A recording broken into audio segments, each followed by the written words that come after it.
So, time to drain it down. It's great having my little rodding pointer. I forgot about this.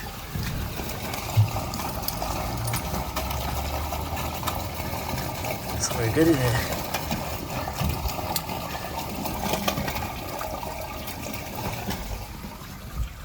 Someone's using something in there. Right, so while that's drying it down, and my pipe's up from the boiler there, I've just got to go. Who's calling me? Hoskins. Hello, mate. All right? Yeah, not bad, not bad. You're calling me. You're calling me during this YouTube video I'm just doing. No, you've never messed it up, mate. It's all good. We can roll and talk at the same time. I was just telling these people how I'm going to be tapping into this pipework in the hallway, and I'm going to end this video now so I can properly talk to you. How about that? So I'm getting there. Just brought that up. You've got to be careful when you're going from the boiler up that the pipes actually go around the other way round. So just make sure you mark stuff up. So flow, hot, gas, cold, return. Very easy just to think that you're under a combi boiler and go flow, hot, gas, cold, return. So just make sure, do that. We're getting these in, get the copper bits in there. Oh, then I've got to make my way. Oh, it's a very full up room, as you can see. So I'm having to do little bits through here. So the plan is to keep all of this working. I can tap onto the flow and return here. That's an old gas pipe, that's going to be coming out. Look how cheeky this is. Look, they sort of increased the volume, which is not in the day, but they left the 15mm bit in across there when they reran it. So it goes 15mm up to about there, and then comes through, and then that's the old bit there. So they brought that one through there, then it went onto this, then into 15 and across. So what I've done is I've just come off of it for the minute, gone down, then it's going to go round, and then I'm going to do 22 into there, elbow it this way, because I'm sure, but I can't know for sure, but I think that's the feed to the range cooker in the kitchen, or the gas hob, shall I say. So I think that goes that way. So and I'm pretty certain this run here just goes off to the existing combi boiler, which is in that cupboard up there. So all of that can come out. So that is that. So you get this all finished. I thought I'd just pause and get that done. This is, I'm just praying that's a hot. I mean, common sense says it's a hot. It's right next to the cold. So I'm just praying that is. That's why I've run this all in 22, because I'm going to be putting an unvented cylinder downstairs. So I'm just increasing the pipe diameter, ready for that, for the future work. So what I might do off of the combi boiler is just there's a bath going here, so just have the bath or the shower or whatever they want, either the bath or the shower or something, just on the combi boiler. That will keep everything moving in the combi boiler, keep that working, and then the rest of the house can be on the unvented cylinder. But I thought we might as well make use of the combi when we put the unvented cylinder in for something, do you know what I mean? So that's the plan, but bringing all 22s round just so I can think like this is, I've teed this off with a cap because I'm pretty certain the cylinder is going to be directly below that.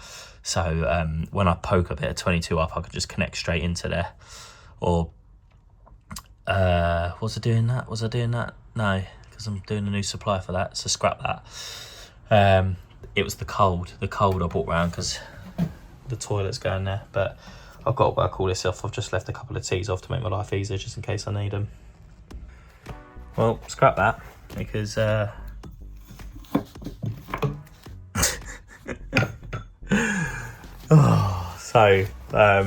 just cap that. And that's done. So this is all redundant now. It's completely dead. So I just thought that went through down there and then across down into the kitchen or something, but it must go from below. So yeah, that's fine. I can just cap that off and be done with it. Right, what I'm going to do to check that this is the hot pipe, this little guy here, I'm assuming it's the hot pipe. I need to check it.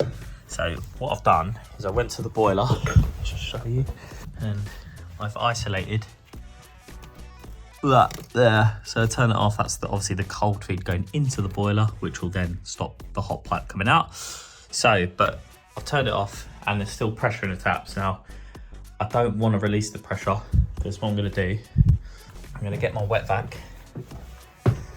and I'm going to crack this cap open slowly with my wet vac, and hopefully I'm going to keep it on, and then hopefully it should just die off. That's what should happen on the hot pipe because I've isolated it. And if it does that, I know it's the hot pipe and we're in for a win.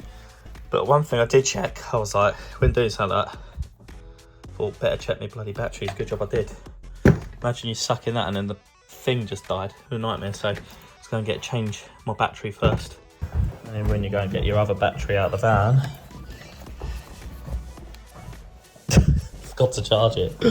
So I'm going to charge both of them batteries now. When I used to be on my walkie, I'd obviously have loads of them, but I've got pack out stuff in the van. So I've kept my pack out wet vacs with 2 of these batteries. Oh. Why is it green? Doing? Oh, I don't know why it's doing that. If this one will charge. Maybe that battery's knackered.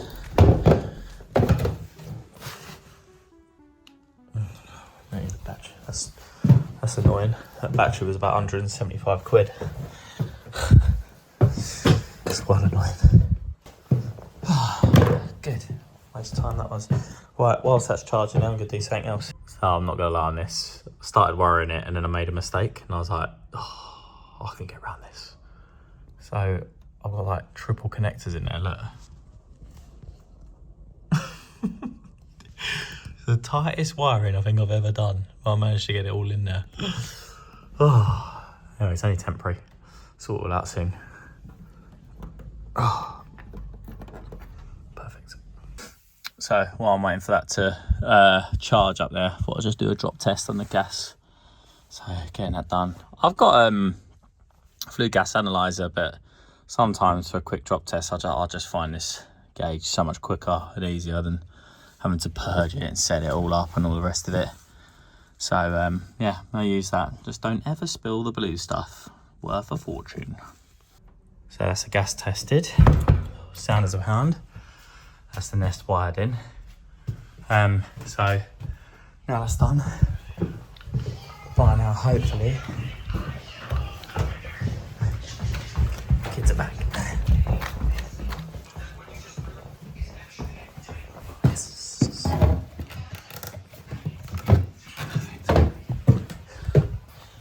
Now we can do this. Oh, good use of time though. Got all the other bits done. So we can get this sorted now. So I've just got to connect up the pipework and fill it up, and they should have heating and hot water. Oh, temporarily. Right, so it's just there, that water level. So technically, if I go and open the downstairs sink, the hot tap, that should drain out, fingers crossed. Oh, hope so. Good news is it is dead, and that's because it's isolated, but hopefully now.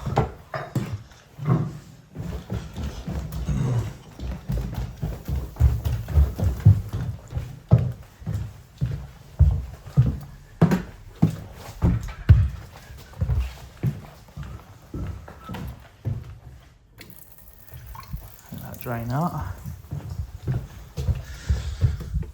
Torch.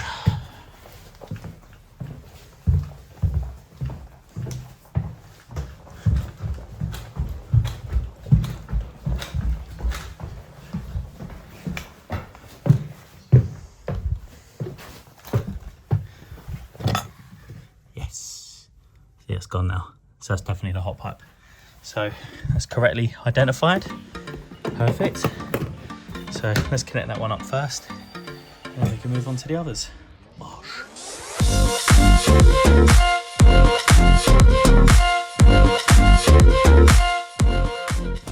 Hello, right, welcome back. So I got this job all up and running for them. They had heat and hot water. half term was on, so had a week off there with the kids. So I went and did my gas resits. I had to go and do that, my CCM1 and G3. We have to train every 5 years, if you didn't realise, gas engineers. Completely retrain, get it all, our qualifications up to date. Makes sense, because obviously you can blow people up with gas. So got that done, that's ticked off. I'm now back, and it's Monday. I had a lovely wedding at the weekend, but my head's a little bit sore still today because I'm just getting old. But here, this is what I'm doing first. So I've got my temporary condense, as you can see, that just goes into this little drain point here. So what I'm gonna do is I'm just gonna put a chase in the floor here. Obviously I'm gonna dive that down, round, and then straight into here. Have that through. I'm gonna make something, I don't know, accessible, so I'm not blocking off that rodding point. I bet that's never been used anyway, but get my grinder out. And then here is where, there's my little mark on the floor, there's a mark here somewhere. But what I'm gonna do is core drill an overflow out and get something prepped for the power tank. So let's get chopping. Anyway, it's actually one of my favourite tools KNIPEX has ever brought out. It's obviously a waste pipe cutter, but what I love about this is as you cut it, it chamfers the end of the pipe. So it's perfect for push fit fittings. I'll show you in a second. See, just before I finish going through that, let's just focus in. You see it sort of take it, it's like V-shaped each side. So once I push that round, hold the camera, there we go, it goes down the drain. You just get rid of that couple of bits, and you can see, it's put a nice chamfer on it all the way around. It's wicked. It never tracks, never ever tracks. Such a good cutter. Absolutely love this. 902301. It does 3 sizes. 32, 40, 50. So that's it. It's a spare little blade and whatnot. It's really good. I love it. Nice little fall on that. So we go up, take this one out, push that through. Job done. Right, before I show you this, before I tighten up, that's all done through there. Put a little cap in the end of that, because it's push fit, I can just take that out. And I'll extend that along, and then that can do the unvented cylinder when it goes in a little cupboard in here in the future. That's all gonna be chased in, as you can see, all bonded over, it's in there. So that's that done. And I've come out here, see that's gone through there, down there now. This is what I want to show you, my little plan of action here. Because obviously this is a rodding eye, and I've just tapped into it. I've got that little McAlpine fitting that sits in there, and obviously I could just put that in, but I thought what I could do is if I put a little slip coupling like here, as you can see, slide that back like so, I'll be able to, well, someone will be able to pull that out, still rod through the drains if they need to, and then they can put it back afterwards like that. I thought it was quite a nice little idea. That's why I tried to keep this to one side, so their rods can sort of just go through nice and easy through there. But in the meantime, that's the condense. So I'm just gonna tighten that up in a sec, and that condense is done. We're all happy with that. And obviously what I'm gonna do is just get some pea shingle, put it all in here, and then concrete it back over. And that's that taken care of. So right, let's tighten this up.